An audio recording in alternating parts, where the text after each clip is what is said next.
L'échange que vous allez entendre est un entretien épistémique. Il s'agit d'une conversation asymétrique dans laquelle on s'intéresse à notre interlocuteur en lui posant des questions. Au travers de celle-ci, nous cherchons à comprendre les raisons qui motivent son avis. L'objectif principal de cette forme de conversation est de passer un moment agréable et mutuellement enrichissant. Ça va, Lasdar? Comme je dis, tout va bien. Ok, alors attends, bouge pas, juste je monte le son de mon côté parce que je t'entends pas très bien, voilà. Du coup, merci pour ta patience. Premier entretien de l'année. Bienvenue. Je t'écoute. Qu'est-ce qui t'a stimulé pour venir donner ton avis? On va dire que je suis un petit peu une des sources de l'énergie qu'on peut observer un petit peu partout en ce moment.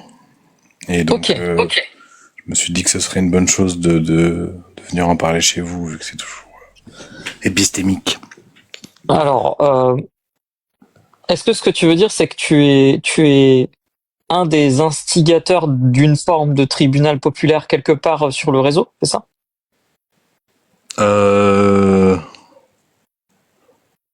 Oui. Je réfléchis à ta question. Ouais, je pense que je suis au minimum un brandon de Discord, on va dire. Ok.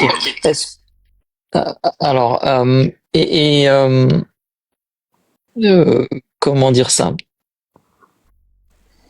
Pourquoi tu penses être de ces, enfin voilà, être une partie de ça, ou et quel est le rôle que tu penses occuper dans cette histoire? Je sais pas de quoi tu parles, et puis je pense que c'est pas l'objectif ici, n'est pas tellement de parler d'une histoire, d'un conflit entre des personnes. Donc du coup voilà, juste quel rôle tu penses avoir dans l'un des tribunaux populaires qui peuvent avoir lieu ici? Je vais ramener une perspective nouvelle, c'est d'ailleurs pour ça que je suis monté.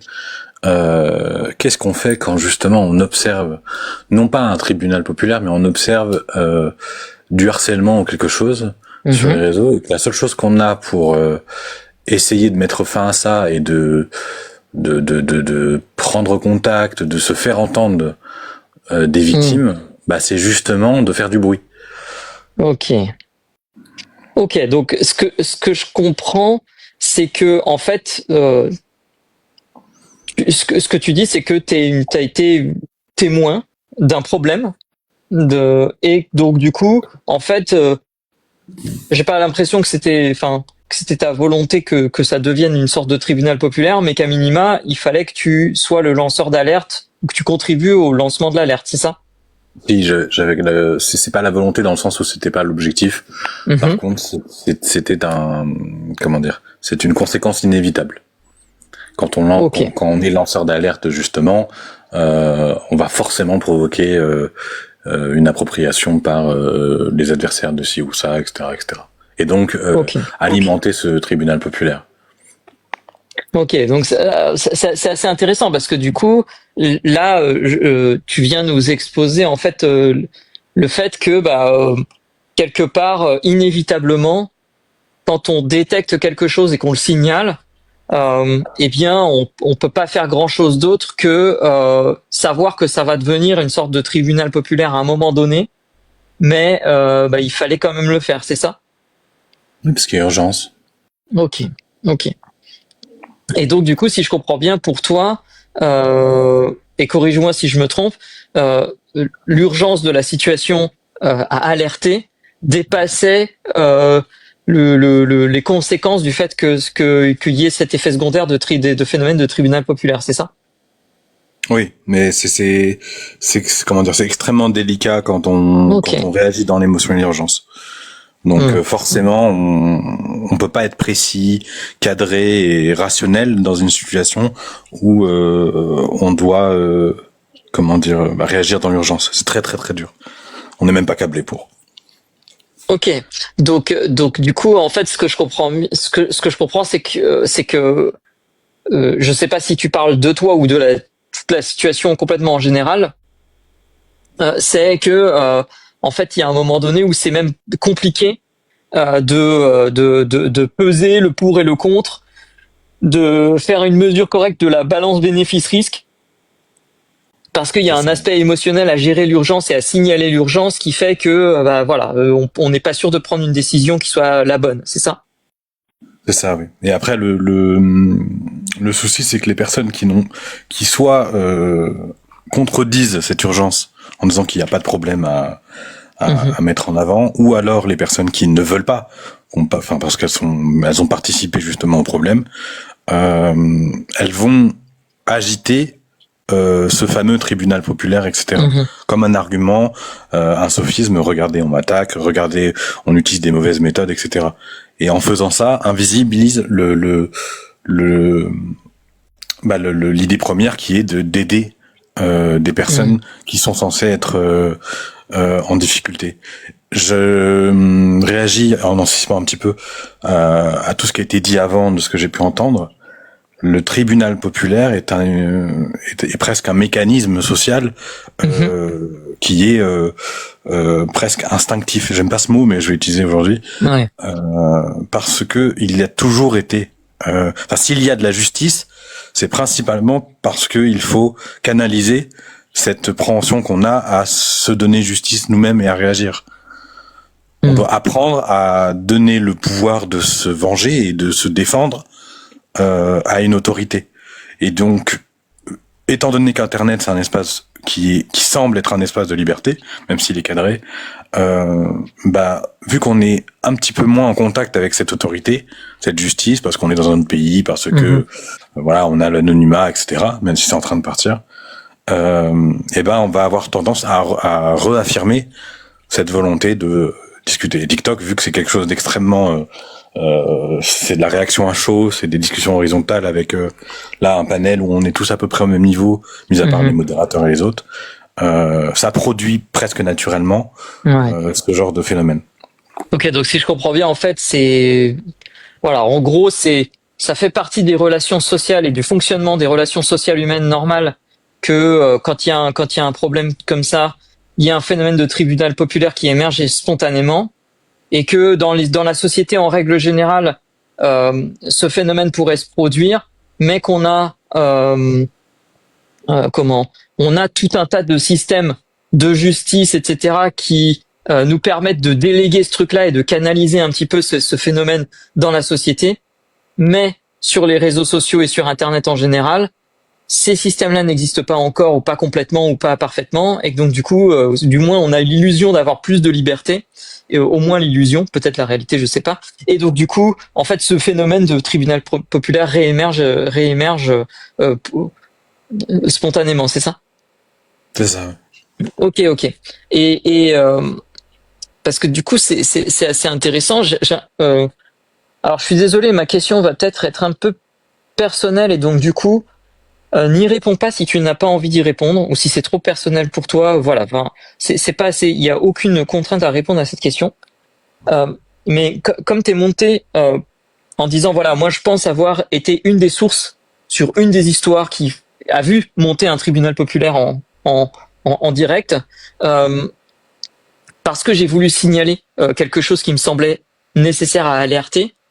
Comment du coup tu gères, on va dire a posteriori, le fait que ça se soit déclenché et les conséquences éventuelles que ça a, quelles sont les conséquences pour toi? Étant donné que c'est à la fois quelque chose que j'ai dû faire rapidement, mais ma connaissance, on va dire, de ce genre de problématique avec des victimes qui sont en général des femmes. Je parle pas de ce sujet en précis, hein, c'est vraiment toujours à peu près la même chose. C'est toujours des personnes vulnérables, en général des femmes, et il y a toujours cette notion de pression qui est faite par un agresseur en général. Ça peut être des femmes, mais bon, c'est principalement des agresseurs. Et justement, quand on s'attaque à justement cet agresseur, on s'attaque à tout ce qu'il représente, tout le réseau qu'il représente, avec les personnes qui le suivent, les personnes qui l'apprécient et qui ne supporteraient pas qu'on le contredise, parce que ce sont des relations parasociales et que il y a une sensation de connexion entre eux, et donc quand on s'attaque à une personne, on s'attaque forcément à tout ce réseau-là. Et j'en ai eu conscience en le faisant. J'assume ce que je vais devoir après subir suite à cela, parce que je le fais pas pour protéger et pour aider des personnes. Et c'est vrai qu'après tout ce que ça va impacter, j'avoue que c'est quelque chose qui va forcément me dépasser, mais que j'assume. Okay. Et c'est pas quelque chose que je valide non plus. Je dis pas aller harceler les gens parce qu'il le faut. Je dis juste que le tribunal populaire, faut arrêter de le mettre en avant dans des situations comme celle-là. D'accord. Donc, toi, dans ton cas, si je comprends bien, peut-être que j'ai pas parfaitement compris, donc corrige-moi, c'est que tu te dis, bon, ok, bah tant pis, je vais assumer les conséquences de ce truc-là. Cependant, parce que je sais que ça existe et que voilà, et qu'il y avait urgence pour moi, mais attention quand même à l'effet de l'instrumentalisation de la notion même de tribunal populaire ou du phénomène même de tribunal populaire, c'est ça? Parce que chaque, on va dire, partie va le mettre en avant. Regardez, vous êtes nombreux contre moi. C'est ce qu'on entend des deux côtés. C'est à la fois les victimes qui disent je vais pas témoigner parce que si je le fais, je vais avoir un monstre de haine par des gens qui me connaissent même pas et qui savent pas ce qui se passe. Et donc c'est quelque chose de très dur à affronter. Et inversement, pour la personne qui est accusée à tort, elle va aussi se prendre un monstre de haine. Et donc il faut être capable de jauger dans les deux cas. Et je n'ai pas du tout la prétention d'être capable moi d'être un juge capable de faire la chose correctement. Alors c'est intéressant. Merci pour ce témoignage ou cette réflexion qui ça montre bien à quel point en fait c'est assez compliqué de se dire voilà, je suis dans une situation d'urgence, je pense qu'il faut que je signale quelque chose publiquement parce que ça me semble être très grave, mais en même temps il y a des risques que il y a un tribunal populaire qui se mette en place spontanément parce qu'on est dans un espace qui est dont la régulation est très imparfaite ou très très complexe, et que c'est une tendance humaine naturelle, et que donc du coup des deux côtés on va pouvoir avoir des situations où des masses se retournent contre une personne à tort ou à raison, et que ces personnes-là se défendent en invoquant à tort ou à raison la notion de tribunal populaire.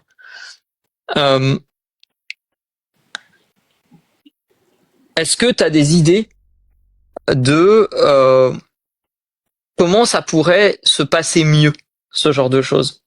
Alors je suis désolé, hein, la question est très compliquée, mais en fait je pense que j'ai pas la réponse non plus, hein, donc du coup c'est pour ça que je te la pose.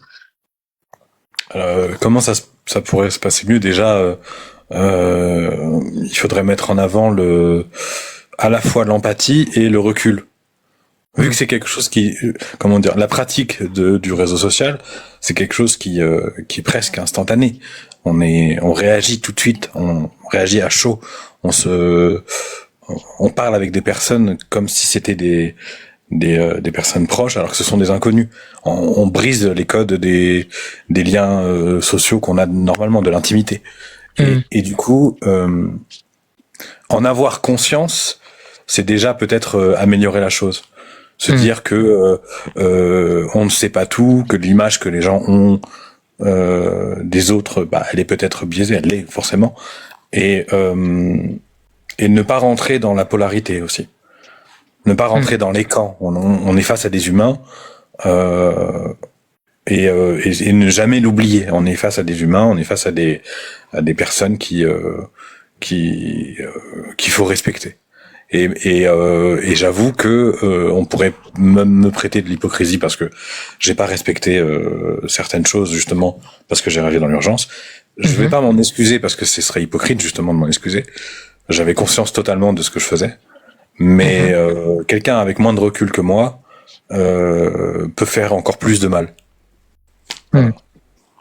D'accord, donc si je comprends bien, pour toi, une des manières de limiter un petit peu ces risques-là et ce genre de développement, c'est d'essayer de prendre un pas de recul et de comment dire ça, d'essayer de se rendre compte que les informations qu'on a au travers des interactions qu'on a avec X ou Y ne sont pas forcément représentatives de qui est X ou Y, et que donc du coup ça peut avoir des conséquences et qu'il faut vraiment faire attention à ça et se méfier de ses propres réactions émotionnelles, de ses propres tendances à vouloir prendre parti, etc.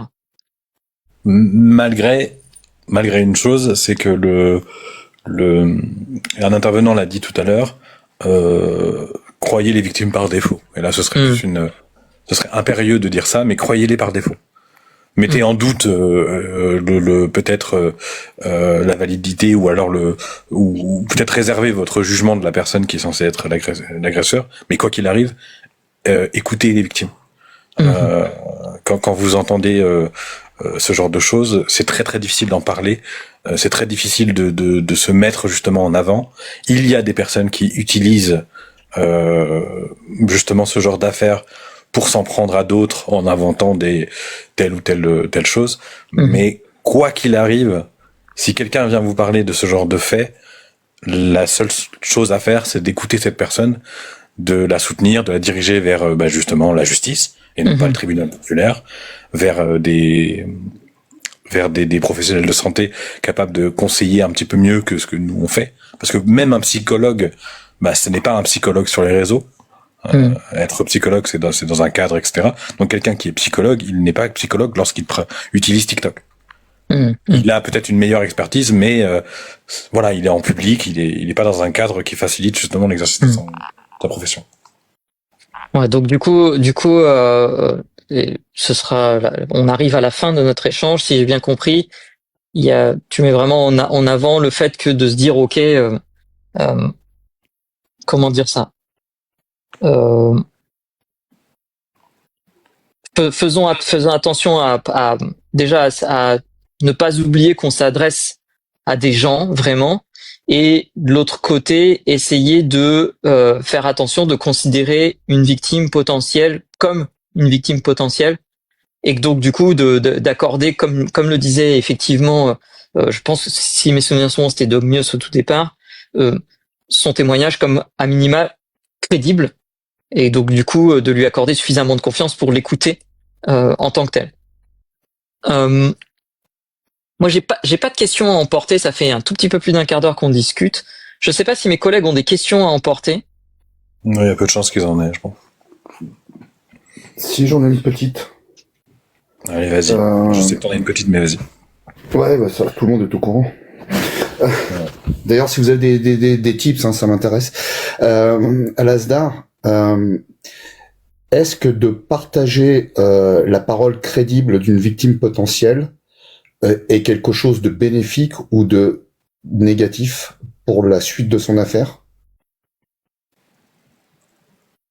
Non. C'est pour ça que je l'ai pas fait. Mais non. C'est-à-dire que si la personne décide de parler en public, on peut commenter. Commenter, c'est pas un problème, c'est pas du tribunal populaire. Si tu parles exactement de ce qui s'est passé récemment, sans rentrer dans les détails, je suis au courant depuis presque le début, et je n'en ai jamais parlé. Non, Alasdair, je revenais pas sur l'événement, c'était une question. J'entends bien. Honnêtement, aucune hypocrisie. Je dis ça pour exemple. Ok, d'accord. Je dis ça pour exemple. Je n'en ai pas parlé parce que justement, la première chose à respecter, c'est le consentement de la personne. Et donc le consentement de la personne, c'est le consentement aussi de parler ou pas de son, et justement de soumettre son témoignage au tribunal populaire. C'est pas à nous de décider de le faire ou pas. Merci. De rien. Alors, je sais pas si Epistemic Advocate. J'ai malheureusement pas pu tout entendre, donc j'ai pas de questions. Ok. Alasdair, comment ça s'est passé cet échange? Comme prévu, comme d'habitude. Ok, merci. Moi, je voulais juste te remercier parce que j'ai trouvé assez intéressant déjà que tu aies le courage de venir expliquer un petit peu, entre guillemets, sans rentrer dans les détails, la situation dans laquelle tu t'es trouvé, et surtout la réflexion que tu as autour de ça, parce que c'est quelque chose qu'on n'a pas jusque-là ne me semble pas avoir été vraiment complètement abordé dans les échanges précédents, qui est cette situation de se dire, ok, mais qu'est-ce qui se passe quand il me faut signaler, j'estime qu'il me faut signaler quelque chose, même si je sais qu'une des conséquences possibles va être l'émergence spontanée d'une forme de tribunal populaire et toutes les conséquences qui vont s'en suivre. Du coup, ça, merci d'avoir apporté cette question-là, cette réflexion-là. J'ai trouvé ça assez intéressant. Il y a une dernière chose, comment dire, qu'on n'a pas abordé ensemble, et c'est normal. Le jeu de mots que vous avez fait, hein, qui est à propos, c'est jamais beau à voir. C'est toujours moche. C'est jamais esthétique. Ça se passe jamais de façon propre, bien précise, etc. C'est toujours laid, justement. Parce que il y a trop de données, il y a trop d'intervenants, il y a trop de personnes qui veulent réagir. Et TikTok fait tout pour que ces personnes puissent tous parler en même temps. Et donc, ça ne donne jamais quelque chose d'harmonieux. Voilà. En tout cas, merci d'avoir compris le jeu de mots, parce que c'est pas donné à tout le monde, vraisemblablement. Et juste pour info, quand j'ai fait faire la fiche, bien sûr, par une IA, dans le prompt, j'ai demandé, je veux le doigt d'Alasdar qui pointe vers le public. Et voilà, l'image est là pour toi, spéciale dédicace. Il va falloir que tu contextualises à chaque fois que je viens, tu parles de doigts, les gens ils vont se poser des questions quand même. Mais on va pas le faire aujourd'hui parce que c'est une... Je te laisse te démerder avec ça. Non, je te laisse te démerder avec ça. Cette explication, elle est à emporter. Donc voilà. Quand Alasdar parle d'un sujet compliqué, Russell il parle du doigt. Ça marche. Bon, je vous remercie. C'était très enrichissant. Merci à toi. Et, merci à toi. Et bienvenue aux prochains intervenants. Merci. Et bon courage. Tu peux rester en bas, comme d'habitude, ou sinon je te souhaite une très bonne fin de week-end à toi.